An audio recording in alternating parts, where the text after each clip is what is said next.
like it says in Frozen 2, we're going on to week 9 and into the unknown. I feel like you and I were talking about this just before we started, and I do not know what to make of this week.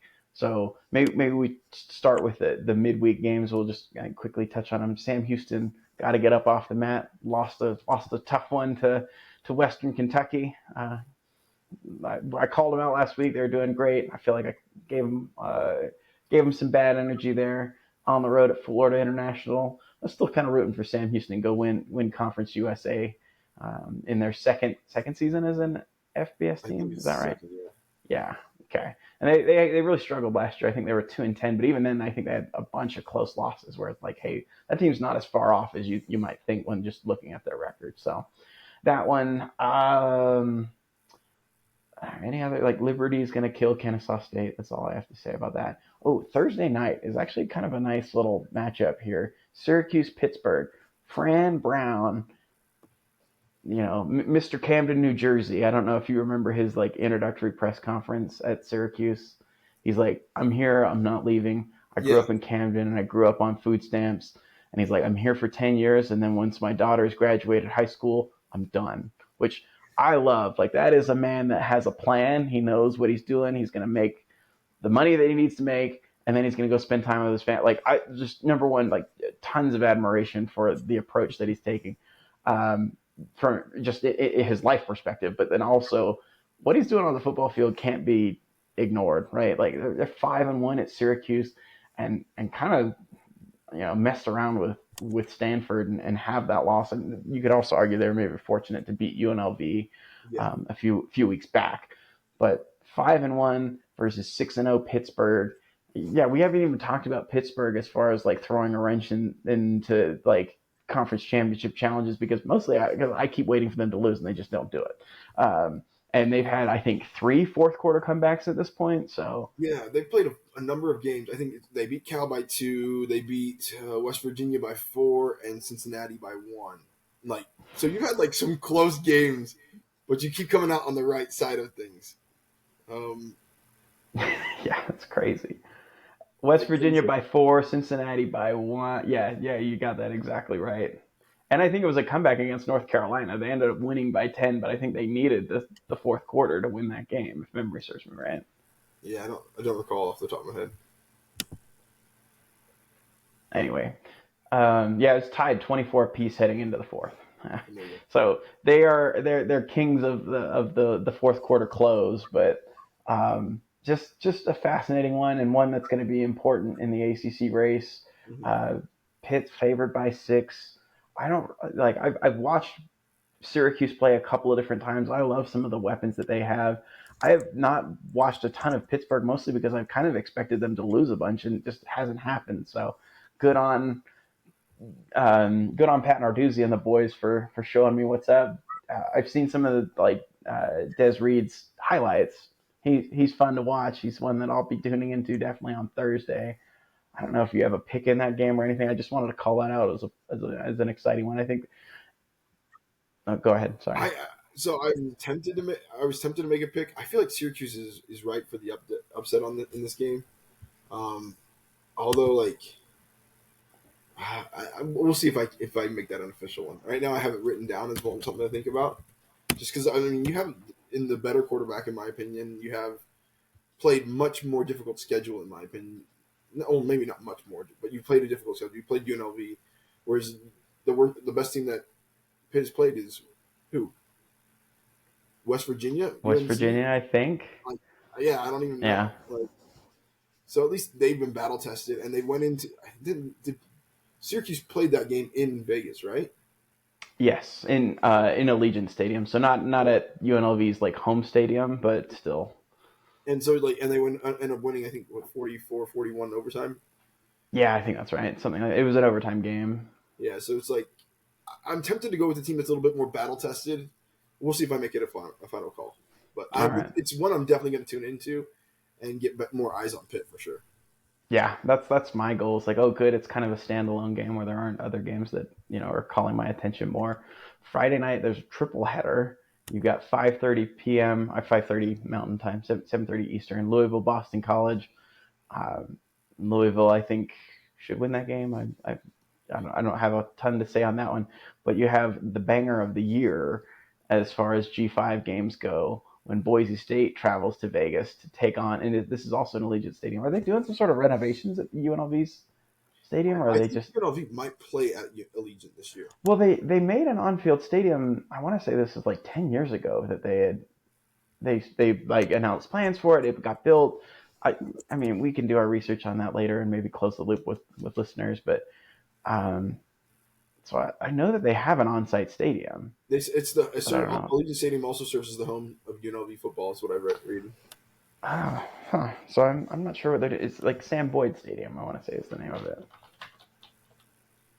Sam Boyd Yeah, Stadium. they used to play before playing at Allegiant. They played at Sam Boyd Stadium, Oh, so they just close it? so they've been playing since 2020 apparently at Allegiant. Well, I don't like it, but I kind of understand it. You got that kind of a facility, and Oh the yeah, agreement makes sense. Fine. Um, but yes, very excited to see that one. I think the total's low. really? Oh, the total on the gotcha. Yeah, sorry, the point total for Yeah, both teams. yeah. Um, yeah, I think that both teams have offense. Although I am very excited. Gosh, I'm gonna blank his name. I need to get it in front of me. Sorry, he deserves it. UNLV has a linebacker that is just an absolute warrior. So hang on, let me find his name because I want to call him out.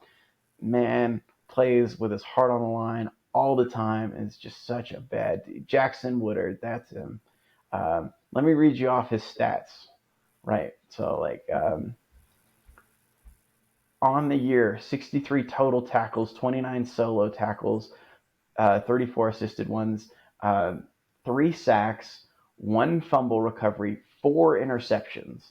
Like the man is, and you can. I love those guys that you can just kind of see that they one that they care, but two like they're just like so competitive. Like that guy wants to win every single play.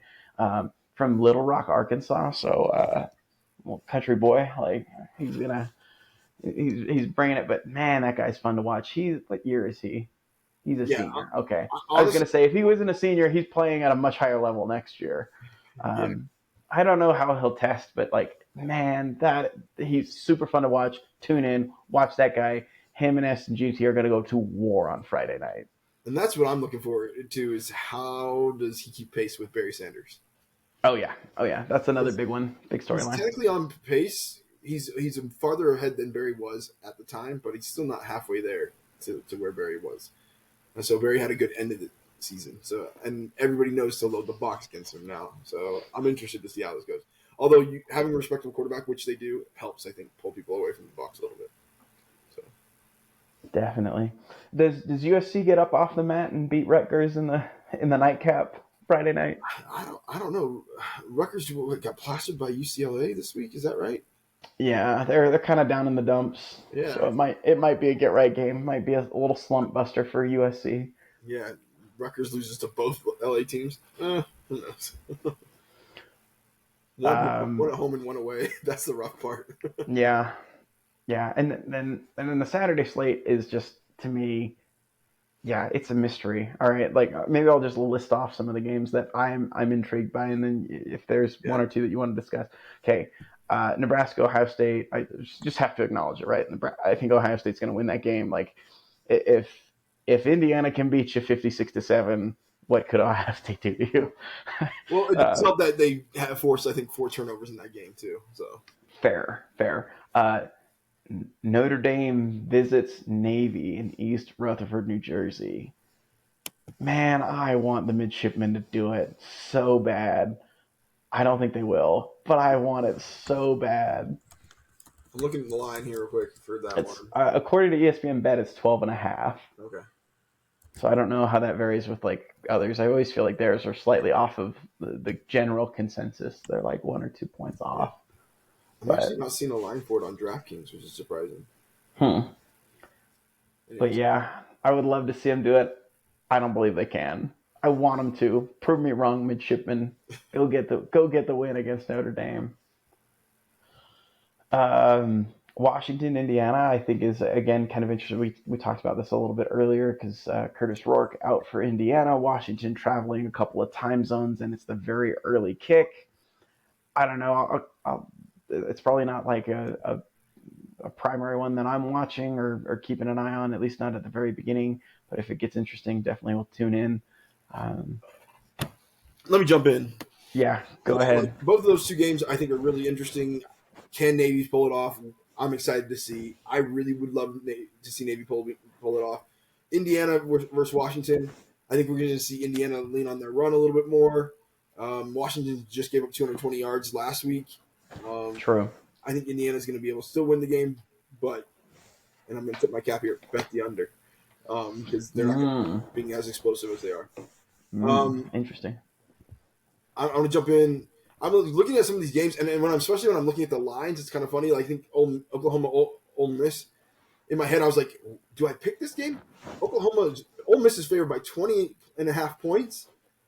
Oklahoma will surely wouldn't get beat that bad. Oh wait, they just got beat by South Carolina that bad, and like, it just like will we get that Ole Miss show up that should blow them out, or will we not? Just those are the kind of the intriguing things to me a lot this week. And then you jump into the 1:30 slate in the Illinois Oregon game. Being with Oregon being favored 21.5. I mean, Illinois only threw for 80 yards last week, so like, and they only had like 267 yards, and you still beat Michigan pretty handily. I we talked about Oregon. There was like, no way they beat Purdue 30 or by 28 points, and they ended up beating 35-0. I'm scared that could happen again. But then you also have the Oregon that started this year that struggled with teams. If they put away Illinois like they're supposed to, I'm going to start buying into this Oregon team 100%. Like, be like, I okay, think that's where I'm at with them too. Is like, okay, maybe we can start to write off some of the early season kind of yeah. close games that were, yeah, maybe closer than they needed to be, And then and again, maybe they've just rounded into form. They're the number one team in the country. exactly. And you beat Ohio State in a good game. Yeah, Staying in that 3:30 Eastern, 1:30 our time slot, that BYU UCF game, BYU's favored by yeah, two, depending on where two you two look. and a half depending on where you look. Yeah, That surprises me a little bit. I have that they are no idea where favored. that goes. Huh? That they are favored, I or just even like that line tells you that it can go either way, and that's really how I feel like this game could go is either way. I mean, UCF played a great game against Iowa State.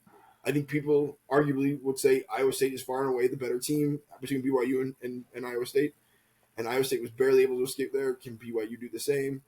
They are different dynamics. I mean, Iowa State leans heavily on their defense more so than their offense, whereas I guess BYU does the same too with their pass defense.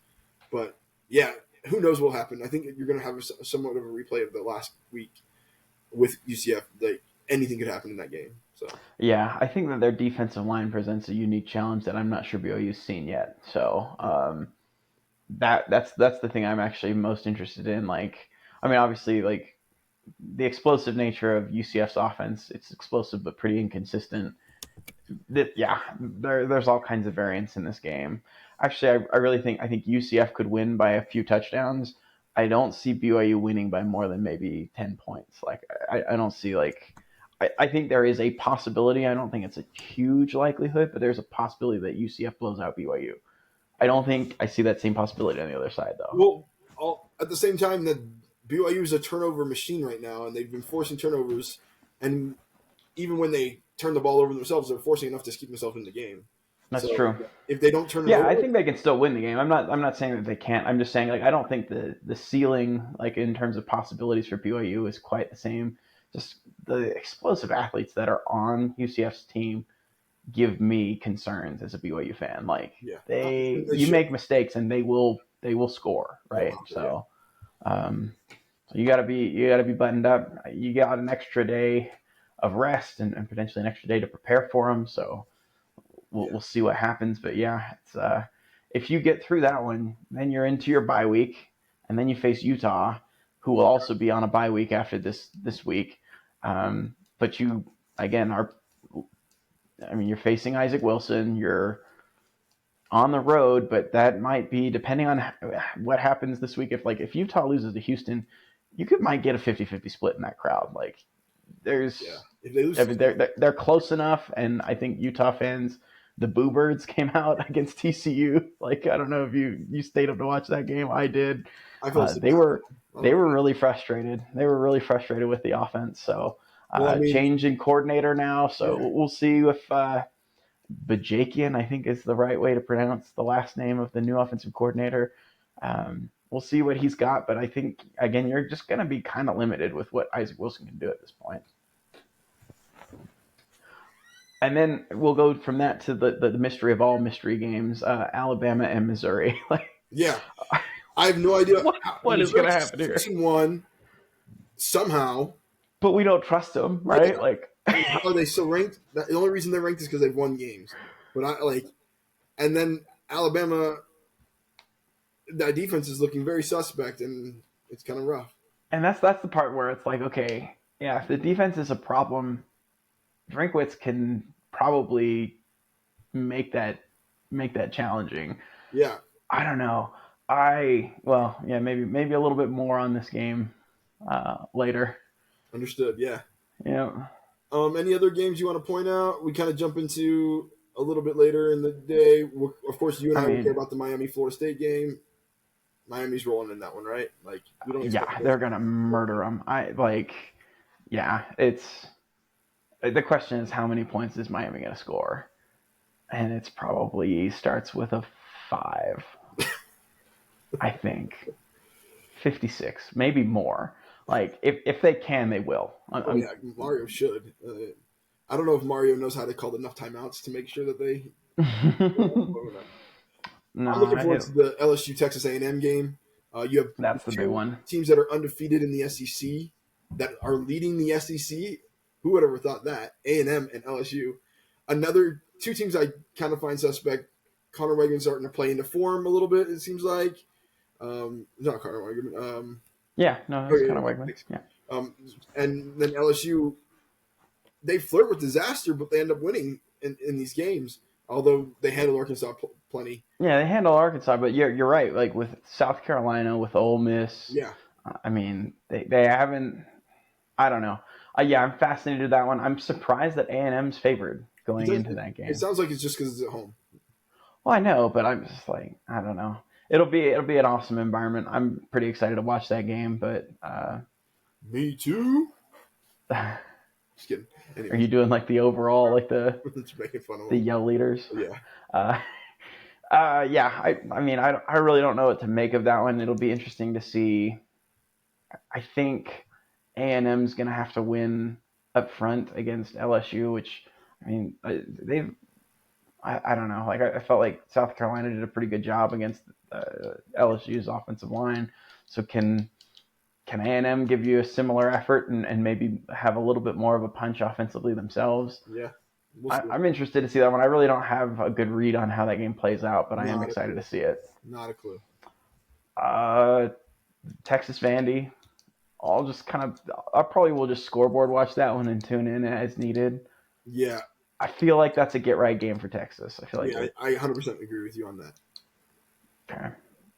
So I lean Texas to cover that big number, but I will tell you, I'm on the opposite side of that part. interesting, I'll tell you why interesting. later. Yeah, we'll go through it. I think that pretty much covers it for me. All right. Anything else from you on that one before That's we get into one thing picks? I'm bummed about. I feel like the late night games are not as interesting lately because all the West Coast teams are not as good this year. I mean, yeah, you're right. Like in this case, let's see, the real one that's actually interesting. Like we haven't really talked about Colorado that much. They're 5-2. Like they're doing better than I thought they would do. Um, and they've had a couple of close games where they've been able to pull them out, but they also have had a few where it's like, hey, like they were really close to beating Kansas State and they didn't pull that one out. Obviously, the Nebraska game was, like just they suffocated them. Mhm. Good on Nebraska. They haven't been able to really repeat that effort much of the rest of the year, but like that Colorado Cincinnati game, again, both one loss in the Big 12. So I'm tuning into that one.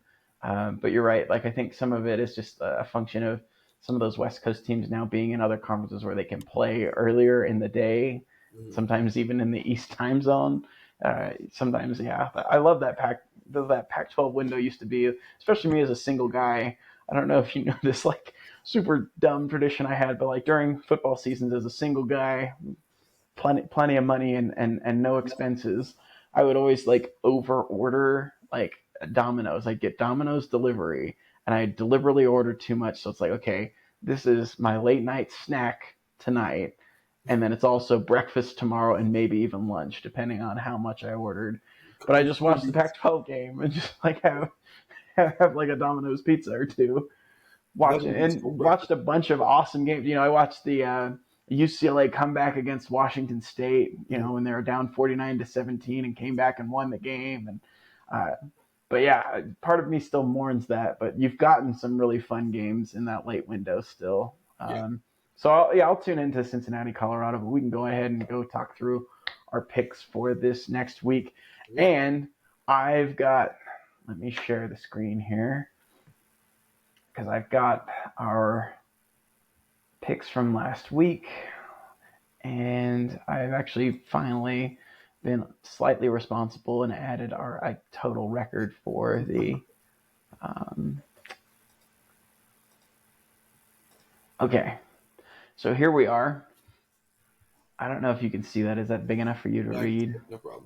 Okay, so to quickly recap, last week, week 8, Corey, you had a total of 7 picks. You went 5-2 in those picks. You did not get the FSU plus 3.5 at Duke.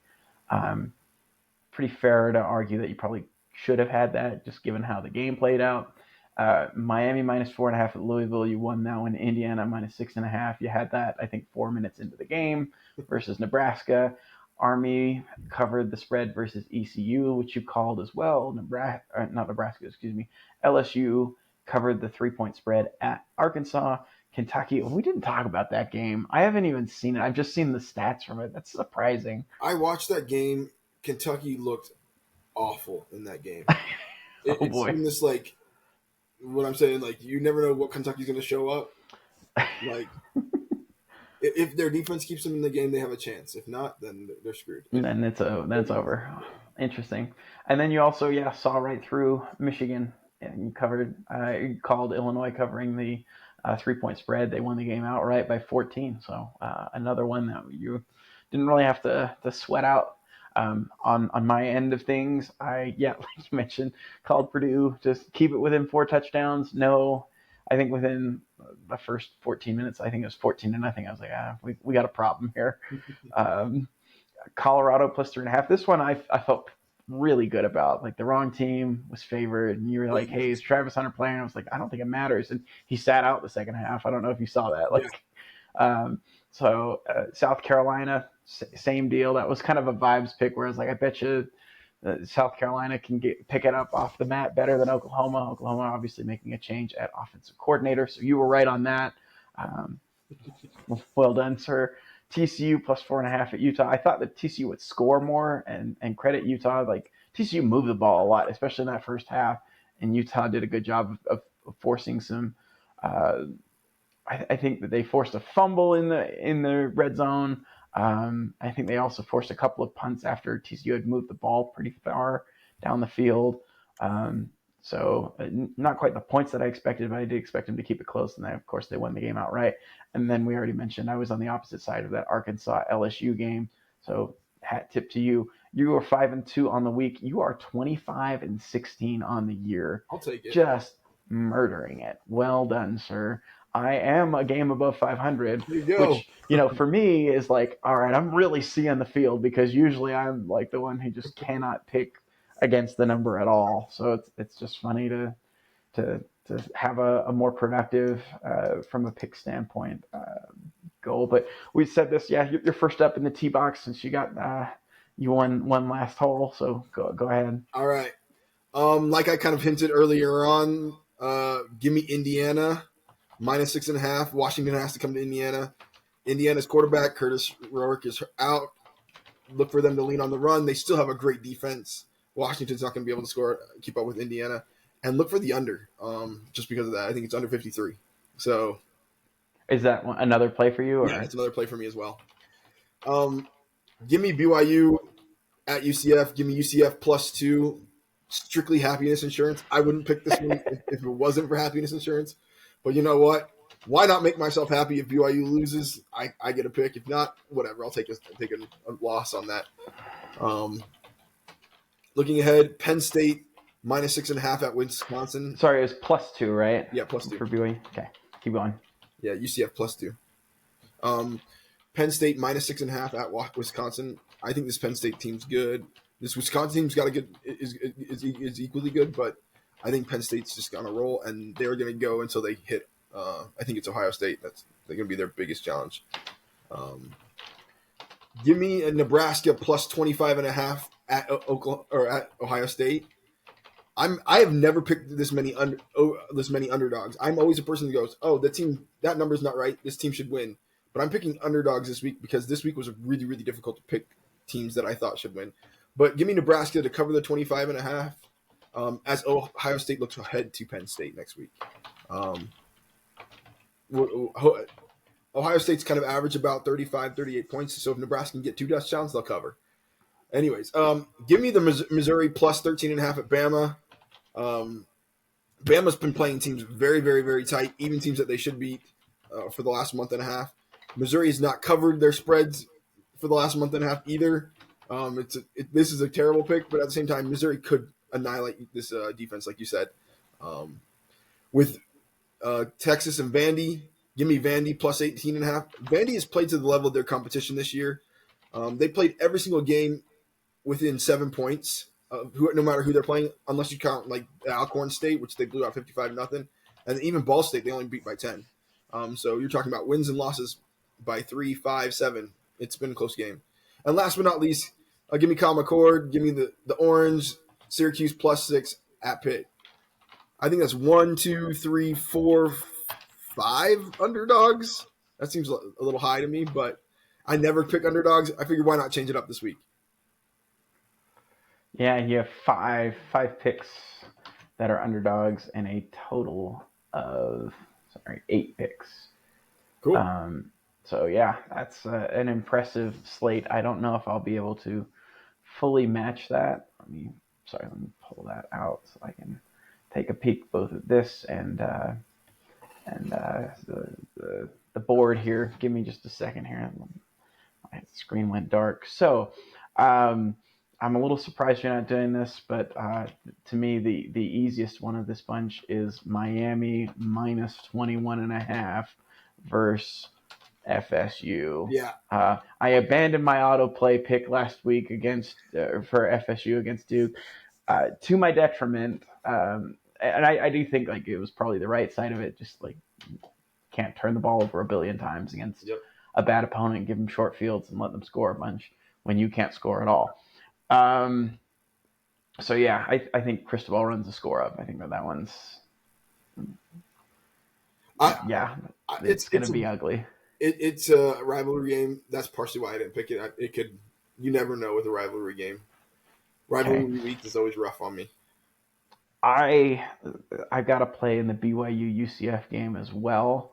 It's not happiness insurance. I just don't trust either defense. So give me the over 55 total points. Ooh, that's a good BYU UCF. Again, UCF I think is going to be pretty explosive if they're not. If BYU's not disciplined, that's going to be a problem. So I have that going over because I don't really trust either defense in that game. Michigan State goes on the road in Ann Arbor. I like Sparty here. They played very well this last week. They played well this last week, and I think Jonathan Smith is a guy that always. I mean, he beat Oregon with an Oregon State team that was,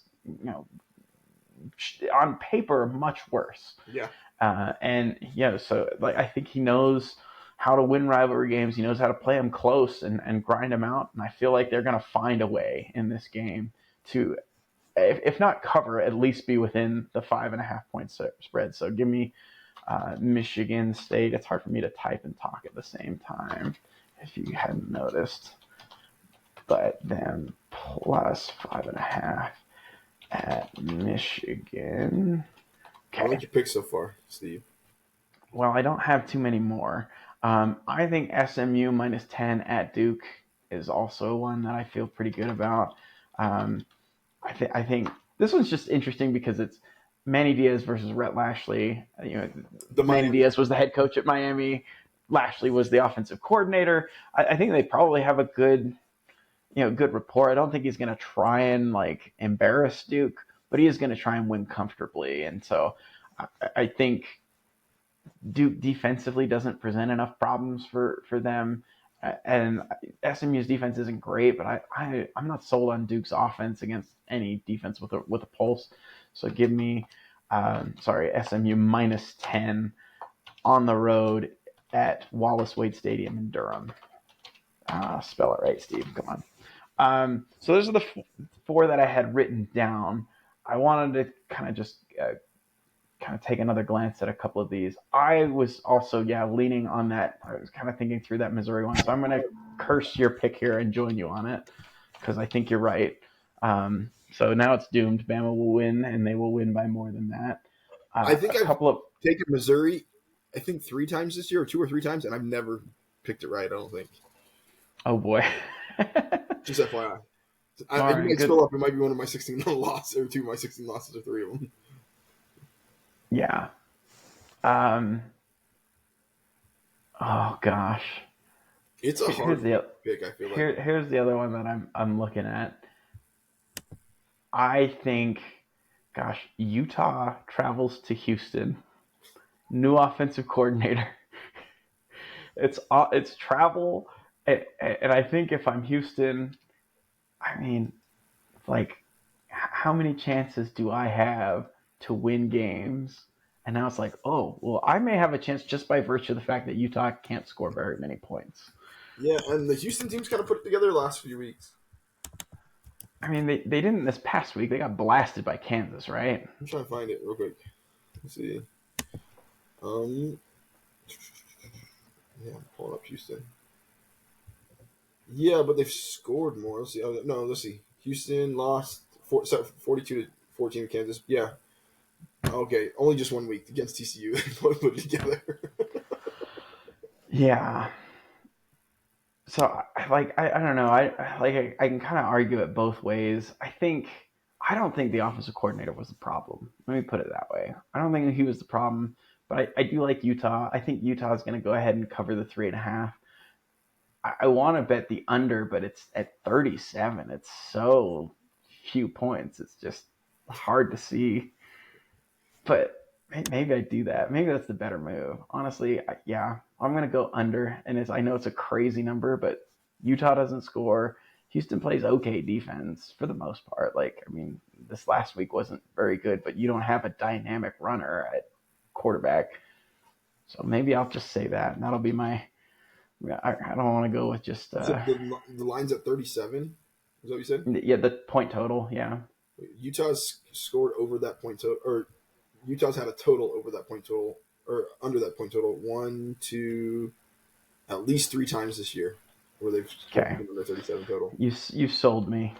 Utah and Houston under 30. Yeah, they were under Baylor. They were 23-12. Arizona, it was 23-10. TCU 13-7.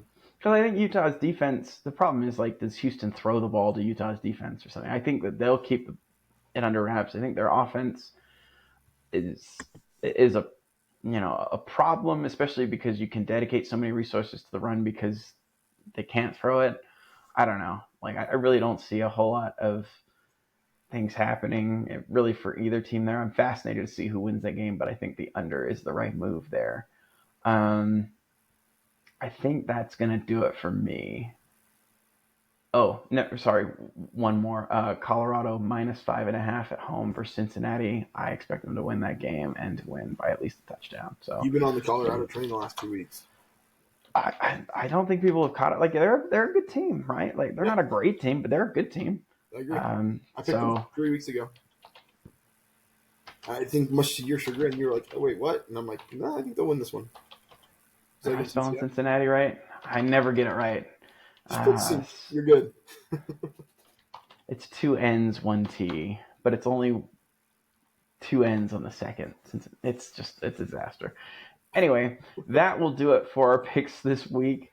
Do you have any parting shots? Do you have anything else you wanted to add? Um, I just want to see another number one go down. I think we've had the AP number one lose 3 times this year already. Likelihood of that happening? Not. I think it's Illinois. But if Illinois pulls off a shocker against Oregon, I would love it. It'd be so awesome to see. I'd be here for it too. So, All right, all right. Well, with that, we'll get out of here. Thanks again for tuning in. Let us know what you think. Also, yeah, you got to follow Corey's picks. He's absolutely killing it. So, I will warn you, this is the least confident I've been all year. So, I put a bunch all out there right. just because it's more fun that way. It is way more fun. This week was hard to find ones where I feel pretty good about them, but those first 4 or 5 I feel all right about. The others I'm like I feel like I've been a little too conservative with the number of picks, so I got to keep up pace with you. Well, you were way ahead of me, and I was like 3 or 4 first, and then I got to catch up. All right. All right. Well, thanks, Corey. Appreciate it. And thanks to everyone for listening. We'll see you next time.